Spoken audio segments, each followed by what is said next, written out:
Tobias! Den är stor! Hur fan var det smällde till? Så jag sa vi kunde ta en stor fisk här. Men det gjorde du också. Oj, det här går tungt hörru. Jag tror han var liten först. Men titta vilken smal och äcklig gädda alltså. Usch, så typiskt på efterlek. Spinnfiska gädda. Det är början av maj och vi ska köra efterleksfiske, jag och Niklas, i en ganska stor insjö. Nu börjar vi fiska. Eller rampa båten först. Det kan vara bra, nu kör vi.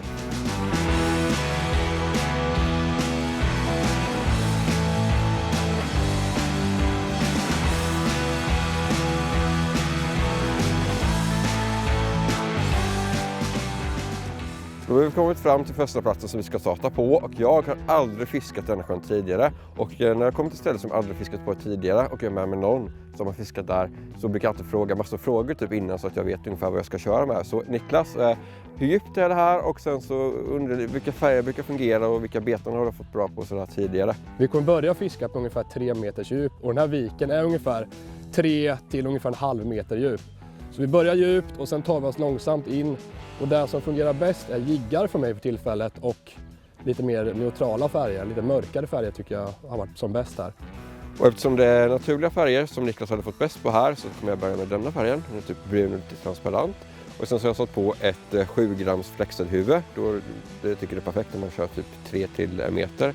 Och detta betet är en hooligan rope. Så det är som, varför vi har varit denna nu till efterleksfiske så att den är lite större. Dessutom har den ganska stor paddel vilket gör att den pressar mycket vatten och gör mycket reklam för sig. Och det tycker jag alltid är bra när man kör efterleks. Då ska den synas och då ska det vara mycket som gäddan kan bita i.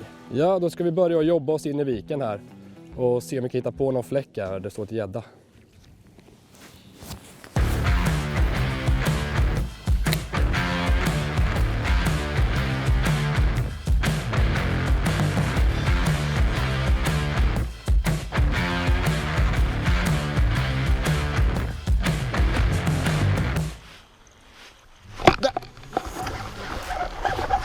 Jävlar!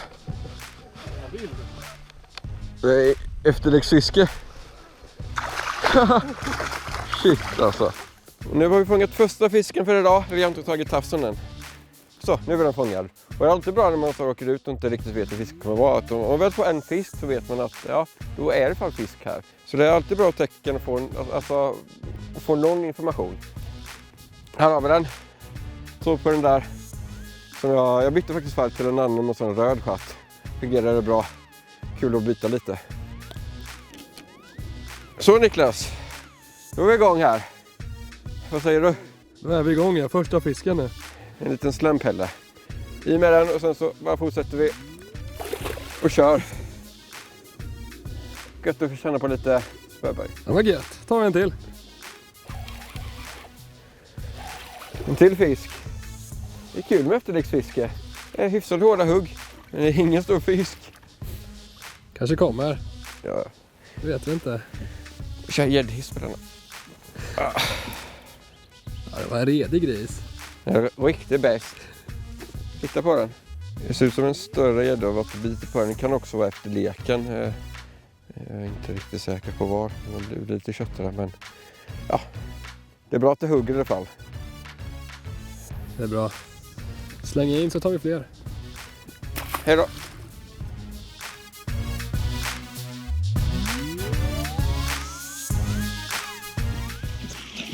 Den är stor! Jag vevar in. Tobias! Den är stor! Hur fan var det smällde till? Jäklar! Jag såg den där. Det var det värsta jävla smällen där ute. Ska vi se här. Ja, den är fin. Är det en meterfisk eller? Kan vara. Ska vi se om jag kan hova den själv. Ja. Det är fan inte lätt alltid. Men den är fin. Ja. Det gick bättre att hova den själv än jag trodde. Det var ju så lugn. Här har vi en fin fisk. Alltså jag vet inte. Den har himla grovt huvud. Eller den har himla grov nacke och ett stort huvud. Men jag tycker inte den ser jättelång ut. Vi får mäta helt enkelt. Ja, jag måste bara mäta. Ja, vi måste bara mäta. Vi behöver inte väga den för att så, ja, det är inget nytt PR på efterleksfiske så måste man vara lite försiktig med den. Eftersom den precis har lekt och då är den lite sköra. Och om, man inte, alltså om jag ska ha fått en jättestor då har jag vägt den. Men denna tror jag väger typ 7 kilo och då är det inte... Ja, För mig spelar det ingen roll. Men jag vill se hur lång den är. Då har vi förberett här med måttband och en typ avkrokningsmatta, vågsäck. Nu ska vi inte väga den, men det är enkelt. Då ska vi bara ta upp den. Här har vi henne.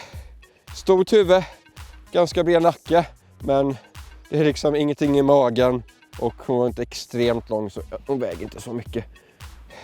Jag börjar med att kroka av henne. Så. Ska det bli kul att se hur lång hon är. Vad tror du, Niklas? Hur lång är hon? Ja, alltså det är precis metern.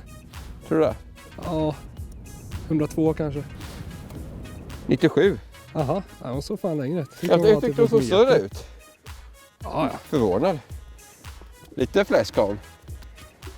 97 är aldrig fel. Men alltså, vi har fiskat typ en timme. Och så det är bra start. Och det går säkert mer sådana här gäddor här. Så det var snabbt tillbaka med henne nu. Och sen så fortsätter vi och kör.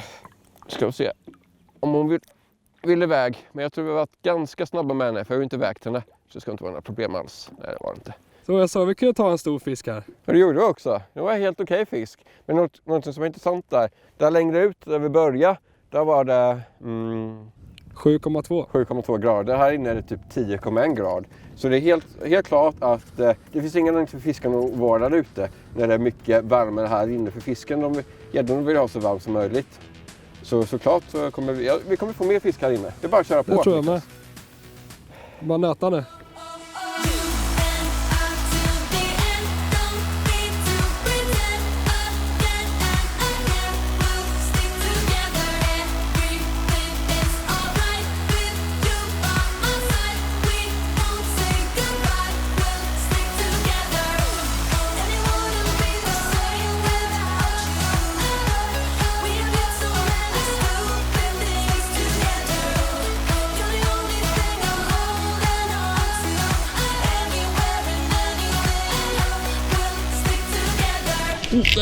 Där sitter den.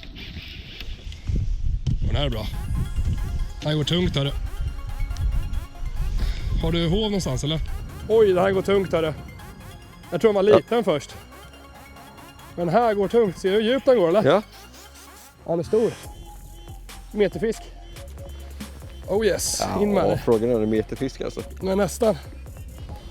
Han är bred. Ja, det hjälpte till att hoppa in. Ja. Snäll. Jag var snäll. Fånga med. Ja, jag trodde ju att det var en mindre i början på hugget. Men det visade sig aldrig och då blev jag osäker. Och sen har nyss spö också. Det är downsize på det också. För att det var tungt att drilla. Det var gött som tusan. Jag hugger ju. Ja. Ja, kul Tobbe. Min första fisk med meter. Tror du den är meter? Den är större än din tror jag. Okej, vi tittar på den. Nej, den kanske inte är över metern då. Jag blev bara exalterad för att det var en större fisk. Den har ju stort huvud som in, men den är inte jättelång. Huvudet är gigantiskt för den kroppen. Ja. Kolla. Han är sval till G-bumpen också. Kolla här. Filma den här. Den är sval. Så. Han började innan som en liten macka. Som en liten macka. Då gör vi redo för mätning då. Ja, jag ska börja med att blatta ner den här lite.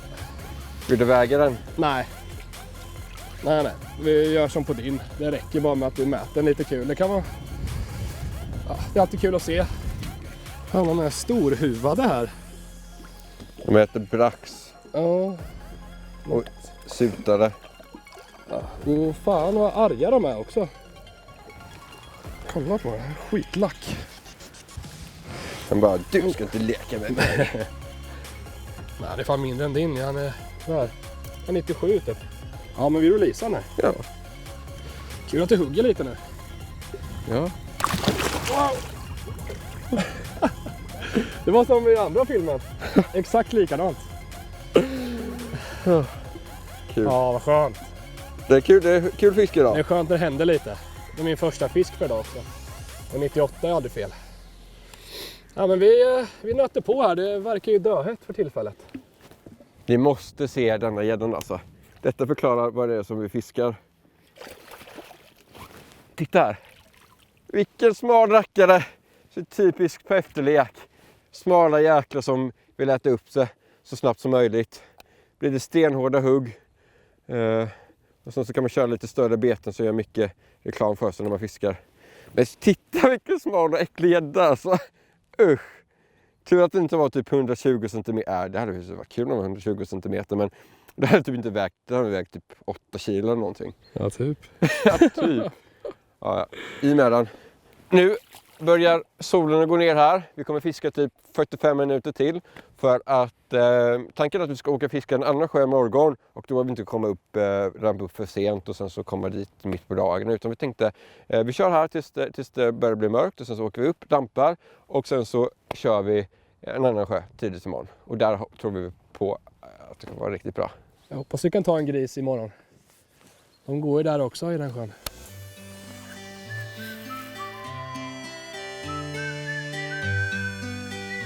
Det verkar som gäddorna inte ville vara med mer idag.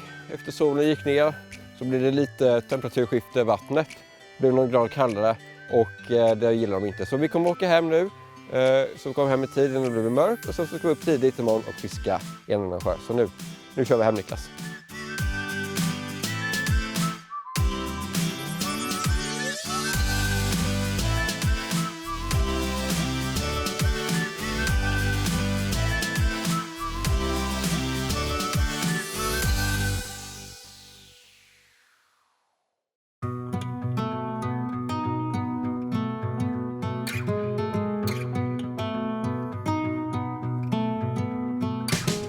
Då har vi kommit ut nu på den andra sjön, inte samma som igår. Och denna sjön, vi kommer fiska mycket över sådana gräsflak.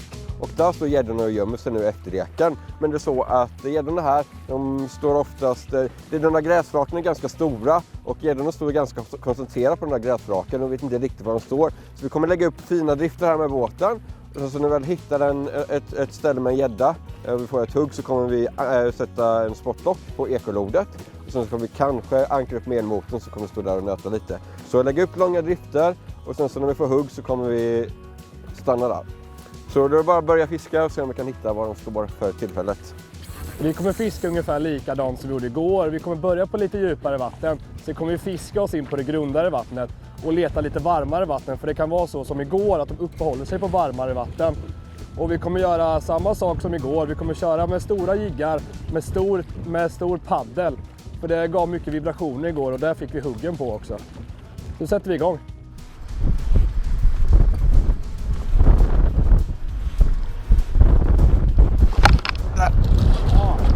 Vi hittade dem, Niklas. Eller en fisk. Det gjorde vi. Det tog typ 10 minuter. Den är ganska lång. Titta, det är liksom ingen 10. Men det är typ om vi skulle tävlat nu så hade det varit en jättebra tävlingsfisk. Typ 90 cm. När man fiskar efterlek, det är inte så att du fiskar för att få nytt PB, även du kan få det. Utan det är att det är så himla kul när de hugger och fighterna är kul. Titta! Första fisken för idag. Alltså jag tror den är 90 alltså. Den är ju rätt lång. Den är lång. Men det är inte så tjock. Men det är kul att vi... Alltså det är alltid bra självförtroende när man får en fisk typ efter 5-10 minuters fiske alltså. Då vet man att de är här. Så vi krokar av det på ett bete med stor paddel. En sista koll innan vi släpper i den. Fin fisk. Hej då med det. Ja Tobias, nu är vi igång. Ja, nu är vi igång. Men nu ska vi göra, precis när vi fick fisken, då tog Niklas och elmotorankare så vi stod till. Och nu vet vi exakt vad fisken tog. Då kommer jag bara trycka på, sätta en markör här på ekolordet. För då vet vi att vi kommer fortsätta drifta lite till. Men så om vi inte får någonting, då kan vi senare under dagen, eller bara om en halvtimme, åka upp och göra samma drift igen. För då vet vi att här var det åtminstone den fisk, kommer förmodligen vara flera fiskar här. Så nu tar vi och sätter en markör här, Niklas. När man fiskar så här, när man driftfiskar, så är det viktigt att man fiskar med vind och inte motvind. För att då har man mycket bättre kontakt med betet.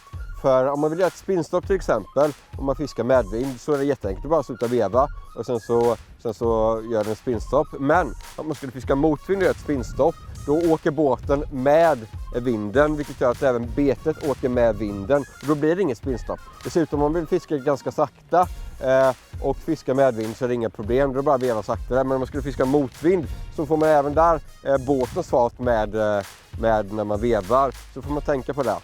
Så fiska alltid med vind när man är ute och driftfiskar så här och inte riktigt vet var fisken står. Lugnt, den är så nära. Oj. Kolla. Niklas fick precis ett hugg och sen så bara några sekunder efter så fick jag ett hugg. Så då ankrar vi och sen så tittar vi på ekolodet. Och det är liksom, här är helt fullt med baitfish eller vad det är. Så att nu är tanken att vi satte markör igen. Så nu är tanken att vi ska åka upp med elmotorn. Och sen så ankrar vi upp igen. Och sen så tar vi och kastar ner på detta. För det här kommer vi garanterat få fisk. För så mycket baitfish som det är på detta stället är helt... Det uppehåller sig garanterat ett par gäddor i detta området. Jag ser så jag får ut den. Så bara i med den snabbt igen för detta är ingenting att ha. Ja, det är en kul ledare men du åker upp Niklas. Där sitter den. Nu, jag drog första kastet här bland all baitfish där vi såg. Då smackade det på för bara några vevtag. Den här känns rätt så tung. Men så sa du igår också. Ja, jag vet. Ja, den är rätt så fin. Du ser ju spöböjen här, den går ju djupt. Testa ju inget i Niklas. Nej då, den är rätt så fin. Testa. Det är rätt så fin fisk. Ja, bra tävlingsfisk. En stor bland betesfisken där som vi hittade på lodet. Fin 90-fisk som är urlek då. Som är ute och käkar upp sig på lite djupare vatten. Vi hittar dem på runt 5 meter. Så i med det här snabbt igen. Så fortsätter vi att nasta här. Kommer nog inte ta lång tid innan vi får en till. Nej, jag tror inte det heller. Nu verkar det ashett. Nu kör vi.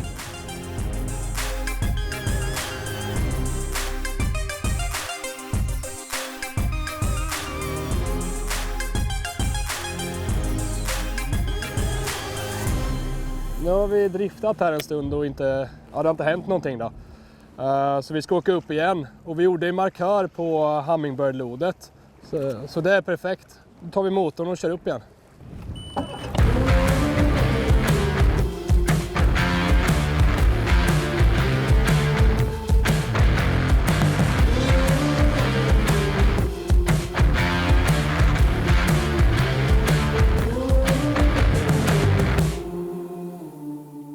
Nu är det slutfiskat för idag. Fisket drog av nu senaste timmen, men det gör inte så mycket för att jag tycker att det var 2 riktigt roliga dagar på sjön när vi har fiskat efterleksgädda. Eller vad säger du Niklas? Det har varit riktigt kul. Vi har haft stenhårda hugg och efterleksfiske för mig är det är superkul här. Och det betet som fungerat allra bäst för mig på de här efterleksgäddorna har varit den här Hooligan Rouge. Jag tror det beror på att den har en sån här stor paddel som gör mycket reklam för sig. Och som vanligt ska vi ha en tävling och det ni ska göra är att ni ska kommentera i kommentarsfältet och gilla filmen. Och det ni ska gissa är hur många fiskar jag och Niklas fick sammanlagt under de 2 dagarna. Och den personen som är närmast eller som gissar rätt vinner 3 stycken som det här i valfri färg.